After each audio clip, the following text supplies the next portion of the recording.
Bueno, buenos días a todas y a todos. Hoy eh, tenemos el gusto de reencontrarnos con un, un compañero, una persona con la cual hemos trabajado muchos años juntos y bueno, la vida nos ha llevado por distintos caminos. Eh, y la verdad que para nosotros, para la universidad, para mí en lo personal es una persona eh, de referencia y además no puedo dejar de mencionar las cuestiones personales que nos han unido todos estos años, que tienen que ver con algunas pasiones comunes que tenemos, futbolísticas y políticas, y, y de poder pensar esto que a nosotros nos preocupa tanto, que son los sistemas de salud en nuestra América, en nuestra región, en nuestro país. Bueno, la persona con la que hoy vamos a hablar, muchos de ustedes lo conocen, es Ernesto Báscolo. Ernesto es asesor regional de gobernanza, política de salud, planificación y liderazgo de la Organización Panamericana de la Salud. Hace algunos años que vive en Washington y por eso lo extrañamos nuestros cafés, nuestros bares, que hace tiempo que los tenemos postergados, pero bueno, todo vuelve. Así que bueno, Ernesto, te queríamos dar la bienvenida a la Universidad del Gran Rosario. Para nosotros es un enorme honor y placer tenerte con nosotros para poder conversar un rato sobre algunas cuestiones que nos interesan mucho. Bueno, me vas a hacer llorar, José Luis. No, no es la idea. Bueno, no, es un gusto para mí también, inmenso. Eh, no quiero ahondar más, pero es así como vos lo planteabas, digamos, ¿no? Bueno, a mí me genera un vínculo tan especial, Rosario y obviamente Argentina, y especialmente nuestra historia en común, que no es solamente pasada, que sería bueno seguir compartiendo, y este tipo de tecnología ahora nos permite compartir, por lo menos, aunque sea a la distancia, y seguir charlando, discutiendo, explorando, compartiendo pasiones, como dijiste vos. Exacto. Sí, por supuesto, nosotros ya nos venimos encontrando, eh, esto es de alguna manera hacer público todas estas cosas que estamos pensando y que vamos a seguir trabajando. El- quería empezar por un tema que, por lo que hemos venido conversando todo este tiempo, es un tema que tenés a cargo y que estás trabajando en la Organización Panamericana de la Salud y que a nosotros nos interesa de sobremanera porque nuestra universidad participa activamente de un sistema de salud como es el de la ciudad de Rosario, el sistema público, y también del sistema público tanto de la provincia como de nación. Y ustedes están trabajando en este momento en lo que es la renovación de las funciones esenciales de la salud pública en las Américas, ¿sí? Entonces, esto invita a reflexionar, ¿sí? El verbo renovación de las funciones esenciales de la salud pública invita a reflexionar por qué hay que renovar estas funciones esenciales, qué es lo que están observando ustedes de la Organización Panamericana de la Salud que los lleva a pensar y a accionar y a crear, digamos, y a crear eventos y situaciones que tienden o que ponen en cuestión la renovación de estas funciones esenciales de la salud pública. ¿Qué es lo que se está observando dentro de los sistemas de salud de América que por lo menos nos desafía o nos invita a pensar en una renovación? Bien, es una pregunta muy amplia que tiene muchas aristas diferentes. Yo para entrarla, primero quiero de alguna forma, primero plantear el eje de que cuando cuando que digamos, esa necesidad de renovación de funciones esenciales en salud pública, en parte los sujetos, los actores que interpelan la necesidad de renovarla, de ponerla sobre la mesa, es una inmensidad de actores, ¿no? Me estoy refiriendo a muchas escuelas de salud pública que forman parte de este continente, desde el norte hasta el sur. Es muy interesante porque la pregunta me hace recordar a que en realidad las funciones esenciales en salud pública incluso emergen en el siglo pasado, finales de la década del 80, en la década de los 90, en primer lugar tratando de poner sobre la agenda un abordaje de la salud pública que vaya más allá de los servicios individuales de atención médica, y por lo tanto de la curación, buscando darle prioridad a, a- a- a la salud pública, ¿no? A la prevención, a la promoción. Esto, como te digo, tiene una historia muy larga, que tiene una historia muy larga que, que en realidad tiene como orígenes este continente, ¿no? Digo, el Instituto de Medicina en Estados Unidos, final de la década del 80 del siglo pasado, el CDC a principios de la década de los 90, y después un movimiento más amplio, que me parece que la Organización Panamericana de la Salud lideró de una forma muy amplia, muy importante, y en principio como una necesidad, no solo ya cuando estamos hablando a principios de este siglo, como una forma, como una abogacía para intervenciones de salud pública solamente, sino vinculadas con la necesidad de fortalecimiento de las autoridades de salud, del rol del Estado dentro de la dinámica de los sistemas de salud. Es decir, mientras una primera ola estuvo más bien enfocada sobre, sobre la necesidad de priorizar intervenciones de salud pública, entre comillas, pensadas las intervenciones de salud pública como las intervenciones poblacionales, colectivas, vinculadas a la promoción de la salud, versus las intervenciones individuales. A principios de este siglo, OPS lidera ya esta agenda muy enfocada desde el rol que tienen que tener el Estado en los procesos de transformación. Y esto se puede entender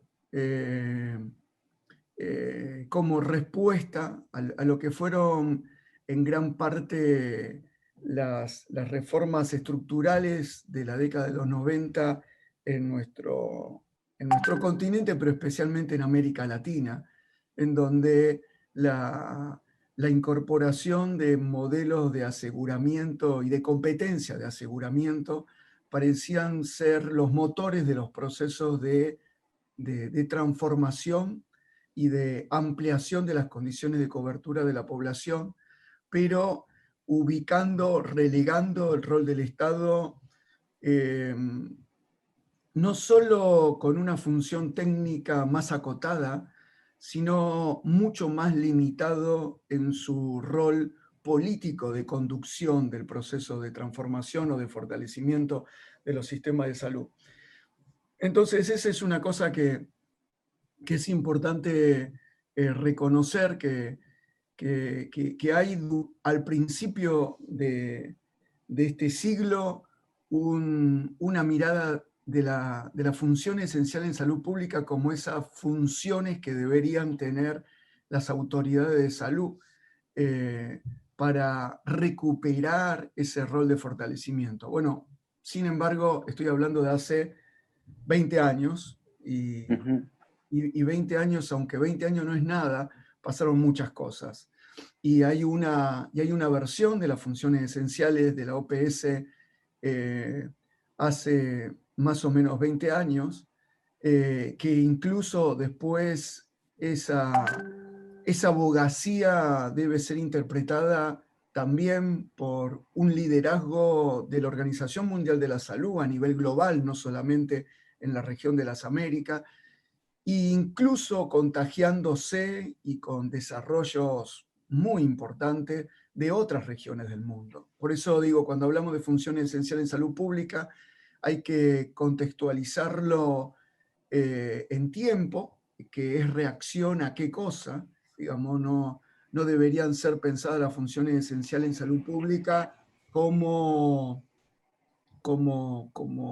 digamos, como ciertos mandatos naturales que no se mueven con el tiempo, digamos, ¿no? Son de alguna forma una respuesta política de abogacía que se explica en un contexto en particular. Voy a tu pregunta.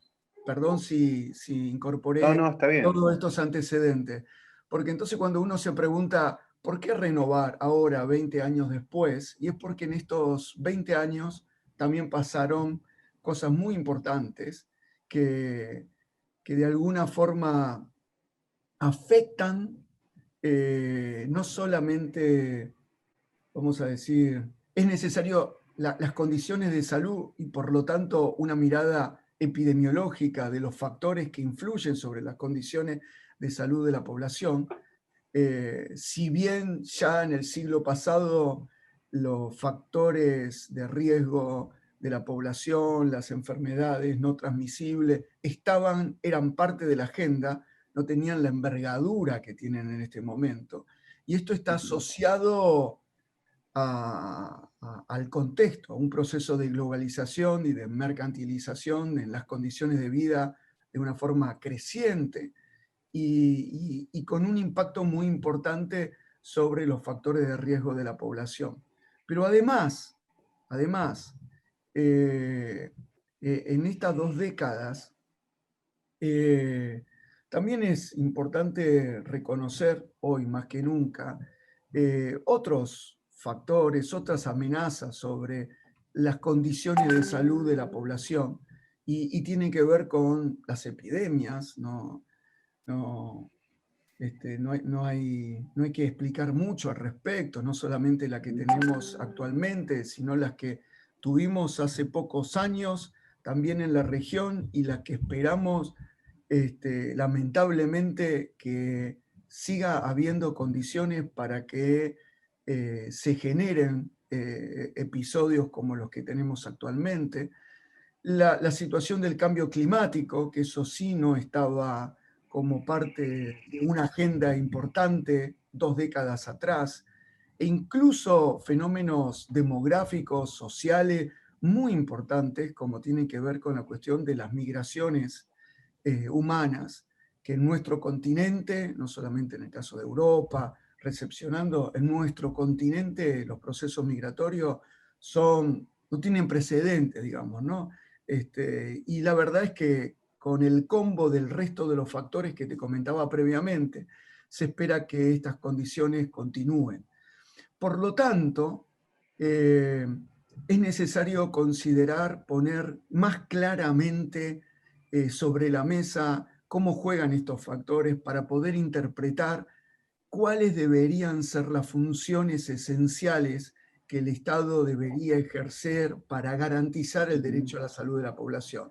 Y eso abre la necesidad de dar algunas explicaciones más, porque también, aparte de lo que pasó y lo que pasa en términos sociales, ambientales, demográficos, epidemiológicos, en las últimas 2 décadas también hay avances muy importantes de la salud global en cuanto a ciertos mandatos, ciertos consensos políticos.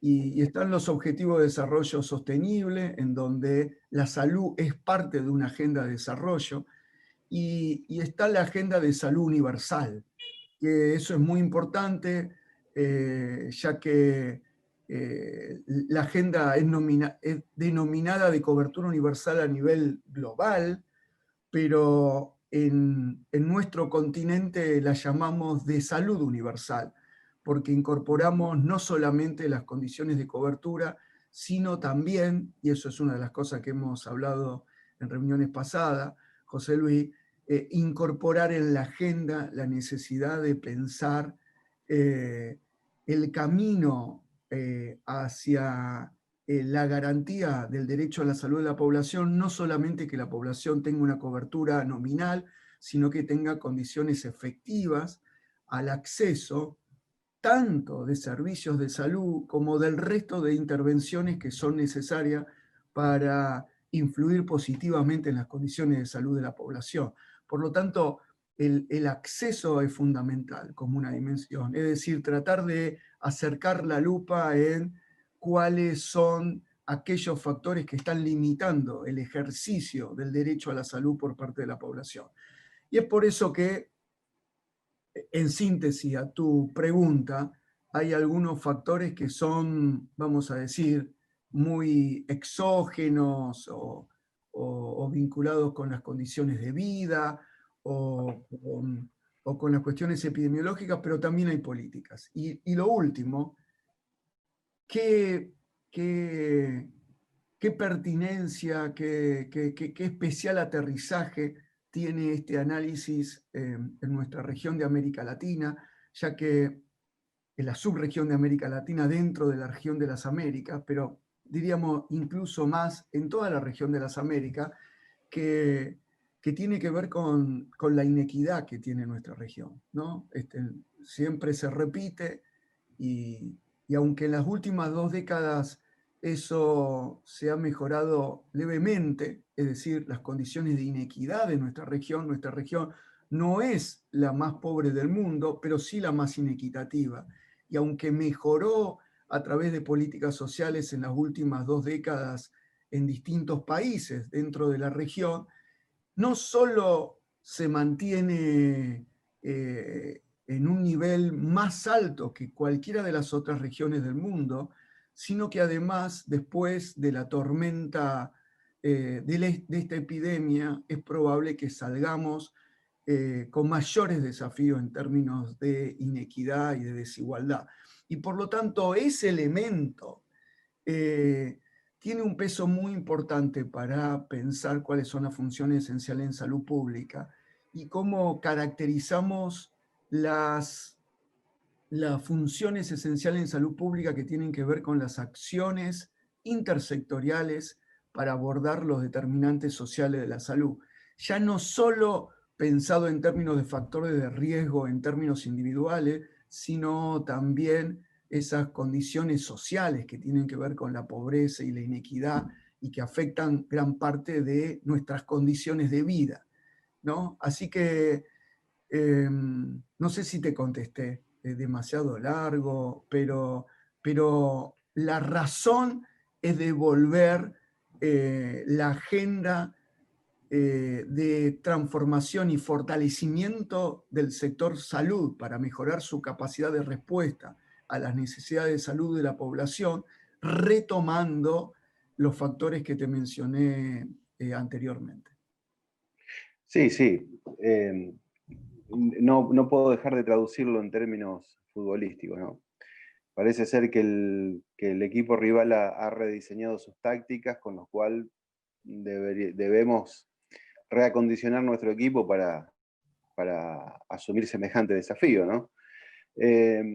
Hay algo que me interesa mucho porque también fue objeto de nuestras conversaciones anteriores, que es el tema de la accesibilidad a los sistemas de salud y una cuestión que a mí me gustaría que pudieses contarnos es, bueno, como todos sabemos, entre la política y el diseño digamos, la política diseña sistemas de salud, ¿no es cierto? No hay, digamos, la política es inmanente a esta configuración. Ahora bien, así como hay distintas políticas ha habido en Latinoamérica, también ha habido y hay distintos modelos de sistemas de salud que producen también distintos niveles de accesibilidad, ¿sí? Y en nuestras charlas previas, ustedes también han observado y han estudiado estos distintos modelos en relación también a cómo producen, qué tipo de accesibilidad produce. ¿Qué nos puedes contar de eso? Porque a mí me parece que es muy interesante, porque también hay muchos, como es toda historia social, hay muchas mitologías que dan vuelta y que muchas veces no nos permiten ver la realidad efectiva de las cuestiones, ¿no? Y en nuestro campo de la salud también hay ciertas tendencias, yo diría, ideologizantes en el sentido de que muchas veces las ideologías o los discursos ideologizantes son atractivos, pero no tienen el rigor para hacer un análisis crítico de los verdaderos efectos que producen ciertas políticas. Entonces, la pregunta en concreto es, bueno, a partir de los sistemas existentes, ¿cómo ustedes están observando los distintos niveles de accesibilidad de la población a los sistemas de salud en América? Bien, yo creo que hay que distinguir dos cosas, ¿no? Por un lado, en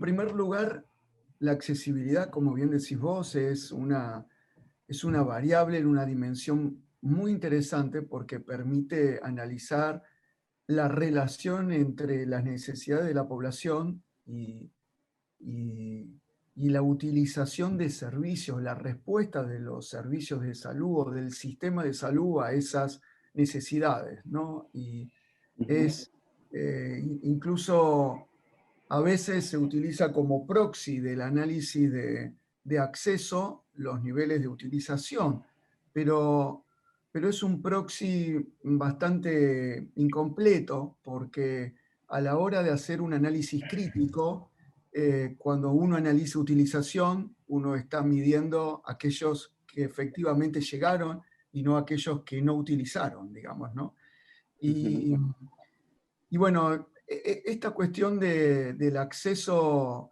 uno podría decir, bueno, ¿en qué medida la población utiliza servicios de salud en función de sus necesidades en los distintos países? Bueno, en términos muy, muy generales tiene que ver con, con el nivel de recursos invertidos, de las condiciones sociales de la población, de los arreglos institucionales que hacen posible la solidaridad en los recursos, en la asignación de los recursos, eh, las estructuras de gestión, ¿no? De gobernanza y de gestión, tanto de recursos como de servicios, etcétera, ¿no? Entonces uno ahí puede reconocer que estos elementos son cruciales, el nivel de desarrollo y de estructuración del Estado es clave.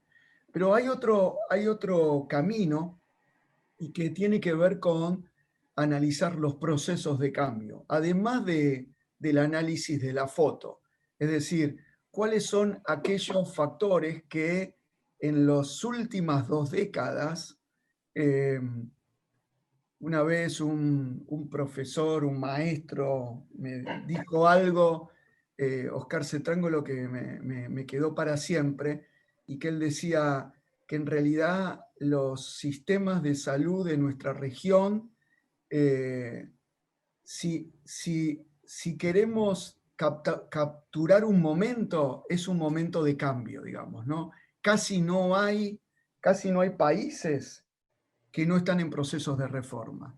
Casi no hay gobiernos que no tratan de reconstruir una agenda para poder abordar transformaciones ujú. por la insatisfacción de las condiciones actuales que tienen. Es decir, como que vivimos un escenario en donde la transformación es la norma y por lo tanto es muy importante analizar cuáles son aquellos factores en los procesos de transformación que mejor dan respuesta a, a aumentar, a mejorar las condiciones de acceso a los servicios de salud. Y en ese marco, creo que te referías en tu pregunta, es posible ver cosas muy interesantes por el análisis que uno puede hacer a nivel regional. Y es que si bien los países de la región en las últimas 2 décadas han aumentado la cantidad de recursos en salud, incluso los recursos públicos en salud, y han generado estas condiciones, aumento en las condiciones de cobertura del aseguramiento, el nivel de acceso se ha modificado muy levemente. Es decir, casi una tercera parte de la población ha tenido, si uno analiza las últimas encuestas poblacionales, sobre las cuales trabajamos bastante, en donde ante la pregunta si la población considera que está enferma y necesita servicio de salud, y las personas que contestan que sí, y se le repreguntan si utilizó servicio de salud frente a un episodio determinado, alrededor del 30% de la población no utiliza los servicios de salud cuando los necesita. ¿Eso es una situación homogénea para toda la población? No. Las condiciones sociales de esa población son determinantes para poder entender por qué todavía nuestro sistema de salud llegan corto a responder a las necesidades de salud de la población. Quiere decir que todo lo que hablamos antes en cuanto a condiciones de inequidad se refleja en los sistemas de salud y especialmente en las inequidades en el acceso a los servicios de salud. Y una forma de hacer un análisis más riguroso es analizar cuáles fueron las barreras, cuáles son las razones. Y por suerte, no solamente uno puede estar haciendo trabajos derivados de las encuestas en donde utiliza la información de cuáles fueron las razones por qué no utilizaron cuando necesitaban, y entonces ahí nos encontramos con un conjunto de barreras institucionales del sistema, no solamente porque tiene que pagar los servicios de salud. A veces asumimos que si generamos ciertas normas de gratuidad, estamos ya garantizando las condiciones de acceso. Y no necesariamente es así. Es decir, es sumamente importante garantizar la gratuidad en el punto de atención, pero hay otras barreras, como la existencia misma, como el trato, como las condiciones geográficas, como la lista de espera, como la consideración de ciertos elementos culturales. No nos olvidemos que en muchos países de nuestra región hay muchos grupos sociales con distintas lenguas, con distintas costumbres, y que por lo tanto, en muchos casos, que si sumamos el fenómeno de la migración, más tenemos que estar considerando en qué medida los servicios de salud se tienen que adaptar, no solamente a las necesidades técnicas, médicas, sino a cuáles son las expectativas, las costumbres, la visión que tiene la población, etc. ¿Esto qué significa? Que analizar las barreras, las razones de por qué la gente no utiliza, es una pista muy interesante para pensar opciones de política en los procesos de transformación. Y para hacerla corta, yo diría que aquellos países que han basado sus reformas en reformas estructurales, con aumento de las condiciones de cobertura, generando competencia entre aseguradores, no necesariamente fueron las mejores reformas en términos de acceso y de inequidad y resolviendo los problemas de inequidad en el acceso. Resolvieron otras cosas, ¿no? Estructuraron tal vez mejor el sistema, o por lo menos incorporaron a la seguridad social con el sistema público, generaron cierto diálogo, cierta articulación más sistémica. Yo creo que entre esas reformas, la mejor, la más interesante, no sé si la mejor, la más interesante en cuanto a los resultados, obviamente tenemos que considerar el punto de partida que tuvo, es la de Uruguay, porque Uruguay genera mecanismos de aumento de las condiciones de cobertura con mecanismos solidarios, pero al mismo tiempo también mejora las condiciones de acceso a los servicios de salud y de equidad en los servicios de salud. Versus, yo voy a decir, por un lado tenemos ese tipo de reformas que han generado ciertas cosas, digamos, interesantes en cuanto a una agenda nacional, eh, pero con esta limitación en términos de reconocer cuáles son las barreras y derivar en innovaciones y en opciones de políticas para abordar esas barreras.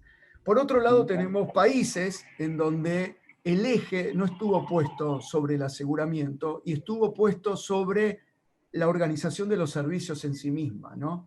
Porque en las anteriores que yo te comentaba, es como que un supuesto de la teoría de cambio de tales reformas es que si vos mejorás el aseguramiento, eso va a derivar en cambios en la organización de los servicios. Y lo que yo te comentaba, que los cambios son muy tenues, muy limitados a través del tiempo. En cambio, estas otras que trabajan sobre organización de los servicios son mucho más efectivas, están mucho más, de alguna forma, articuladas y rediseñadas en función de la problemática en un determinado territorio, en una determinada población. Han tenido como limitación que muchas de estas iniciativas, algunas de estas iniciativas, no han sido suficientemente, vamos a decir, sistémicas, ¿no? Estuvieron más focalizadas dentro de la estructura pública. Han generado muy interesantes innovaciones en cuanto al modelo de atención y a ir resolviendo barreras, ¿no? Teniendo en cuenta una población determinada, pero todavía quedan desafíos también importantes para que esas políticas sean sustentables, se escalen de una mirada no solamente a veces local, de un municipio, de una provincia, de una región, sino que abarquen el país completo. Y como vos hablabas en algún momento, lo político tiene un rol muy importante, porque si algunas de estas reformas han tenido un efecto muy interesante, no solo es necesario, no solo es necesario pensar la sustentabilidad financiera para incorporar recursos suficientes en la ampliación de estos programas, sino también una sustentabilidad política, ¿no? Esto es que tales reformas se escalen y se sostengan en el tiempo, sean cuales sean los gobiernos que después las sucedan. Y lamentablemente ese es un factor que también ha sido limitante en los países de nuestra región, ¿no? Vamos a decir, sustentabilidad política es como una forma bonita de decirlo, pero que se transformen en política de Estado, reformas en donde se priorice la salud con una visión que parta de las necesidades de salud de la población. Así que esas son como para mí las dos tipologías de reformas que se generan. Cada una tiene más ventajas, digamos, tiene algunas ventajas, tiene algunos pros y otros contra. En las cuestiones de acceso, esto es un tema crítico que me parece que hay que poner sobre la mesa. ¿Cómo estudiar estas barreras? Quería completar que en un momento quería decirlo, pero me quedé corto, que no alcanza con el análisis de las encuestas. Eso es un análisis cuantitativo, importante. Si uno tiene una muy buena muestra representativa, eso suma y suma bastante.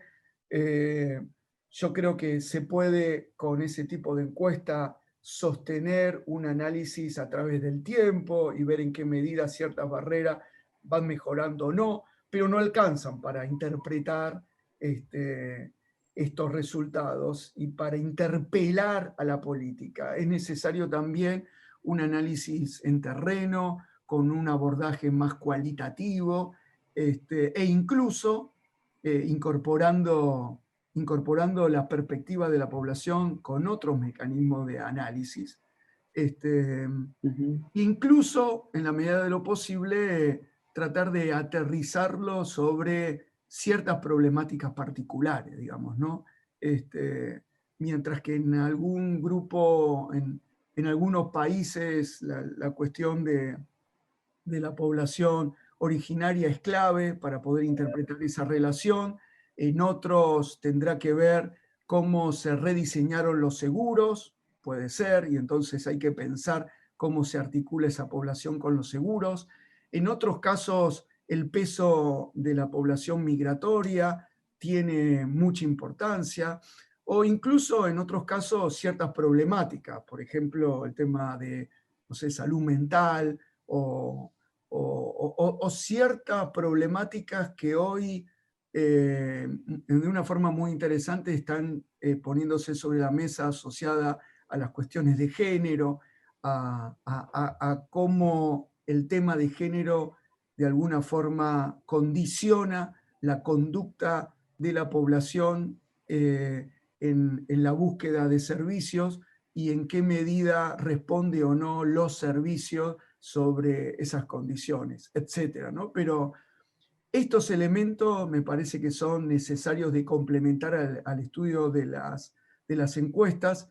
No solo es OPS quien está trabajando sobre eso, yo creo que por suerte en las últimas décadas, en la última década, hay un trabajo muy interesante que se está realizando en el mundo, pero en nuestra región, qué tan importante es como para orientar procesos de reforma y de alguna forma generar como gatillo en las transformaciones necesarias es en esa relación entre necesidad de la población y opciones de política desde el nivel local o desde el nivel nacional que deben tener los países. Bien, ya vamos llegando al final del tiempo que tenemos Perdón si disponible. hablé mucho, perdón. No, interesantísimo, pero vos sabés que quería reflexionar con vos a partir de, digamos, de quiénes te hacemos el reportaje, te lo hace una universidad, ¿sí? Que se dedica a la formación de recursos humanos para los sistemas de salud. Entonces, en ese sentido, lo que a mí me despierta tu reflexión es que obviamente se está observando, no solo basta con un financiamiento abundante del sistema, ni con políticas políticamente correctas de salud, sino que hay que hacer un trabajo muy profundo también en la producción de recursos humanos, ¿sí? Porque lo que vos estás planteando es de alguna manera que allí donde fracasa el sistema de salud para ampliar la accesibilidad, uno de los puntos importantes es que en general en el proceso de atención no se llega a comprender el sufrimiento del otro. Con lo cual, como dicen algunos compañeros de otras latitudes, muchas veces el discurso profesional de atención rasca donde no pica, y cuando uno rasca donde no pica, la persona se va, no quiere volver. Es decir, creo también que en todos estos años, y se ve el proceso, creo que se va profundizando, hay un proceso de biomedicalización en este sentido, que ha ido profesionalizando, tecnologizando, pero que cada vez comprende menos sobre el sufrimiento de las poblaciones que están en el ámbito de lo sociocultural, ¿sí? Entonces, quería un breve comentario sobre qué rol deberíamos cumplir, ¿te parece a vos, las universidades, en pos de dar una formación que ayude a ese recurso humano, a ese profesional que va a estar en un centro de salud, en la selva, en la montaña o en el medio de la ciudad, a poder comprender el sufrimiento del otro, ¿sí? Bueno, Y no solamente a bajarle una indicación, que es la indicación médica, psicológica, de cualquier rama, pero que parte de las coordenadas culturales del propio profesional y que es muy observable que no comprenden qué está pasando. Eso ya es una reflexión mía, pero quería compartirla con vos, a ver qué opinás sobre este rol que tenemos las instituciones educativas en este proceso también de renovación, ¿no? De sí, los sistemas. Mira, la verdad que es una pregunta para que podamos expandirla en una hora más como mínimo, pero no es sumamente pertinente esa vuelta que estás dando. Voy a tratar de hacerlo corto pero con mucho cuidado porque sinceramente creo que es fundamental esta pregunta. Esta pregunta que haces atañe a ambas primeras dos preguntas que hiciste, ¿no? Ujú. Cuando hablamos de funciones esenciales en salud pública, yo omití poner énfasis en que en esta nueva renovación de la función esencial en salud pública ya no es solo las autoridades de salud, sino es interpretado como una coalición colectiva en donde la sociedad civil, en la cual figura explícitamente a la academia, a los actores que están vinculados con la producción de conocimiento, con la formación, esto que vos ponías sobre la mesa como algo clave. Es decir, hoy no podemos pensar un rol del Estado en forma aislada, independiente, autosuficiente para semejante agenda de transformación. Y en esta acción colectiva, en esta alianza de actores, un elemento clave tiene que ver con las universidades, como vos planteabas. Así que es sumamente pertinente por ese lado. En segundo lugar, esto que vos decías, de alguna forma, acercabas cuál es el rol que pueden llegar a tener las universidades para meterse en la discusión de accesibilidad, y me parece que muy bien tu pregunta acercaba la discusión de accesibilidad con el modelo de atención, ¿no? Es decir, no solamente la organización, las herramientas de gestión, sino el modelo de atención, la concepción sobre el proceso de enfermedad y cómo se desarrollan recursos humanos que tengan tanto la sensibilidad y las capacidades para poder interpretar esas expectativas, esas necesidades por parte de la población, sino además reconfigurar la organización de sus propios procesos de trabajo para dar respuesta a esas necesidades. Y ahí el rol de la universidad es mayúsculo porque implica no solamente eh, cuestionar lo ya dado, a veces en términos de reproducir los modelos que ya están instituidos y tratar de interpretar esas necesidades, sino cómo generar las capacidades en ese recurso humano para ser actores de cambio de ese proceso de transformación. Yo, si querés, este tema que pusiste que tiene que ver con el rol de las universidades, me parece crucial. En algún otro encuentro sería bueno que lo podamos profundizar, pero bueno, quise contestarte rápidamente. Bueno, dale, nos comprometemos a la segunda parte de esta entrevista. Está bien, está Yo bien. te quiero agradecer muchísimo tu tiempo, tu amistad y tu acompañamiento, ah, que siempre estuvo presente, tanto en lo personal como en lo institucional. Y bueno, decirte que quiero que sepas que te consideramos parte de nuestra universidad, de nuestro equipo, ¿sí? Que Arroyito te extraña, no sé por qué. Y que bueno, agradecerte enormemente tu deferencia de conversar con nosotros, porque para nosotros esto también es un insumo para nuestros alumnos y para toda la comunidad con la que trabajamos.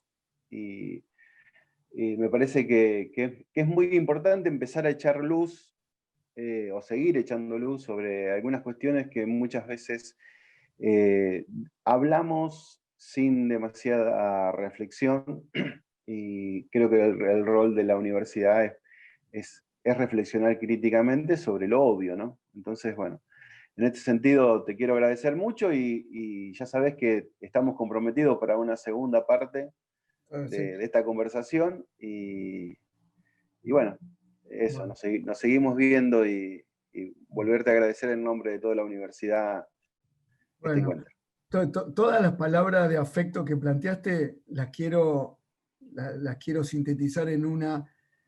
fuerte reciprocidad. Siento lo mismo, José Luis, en serio.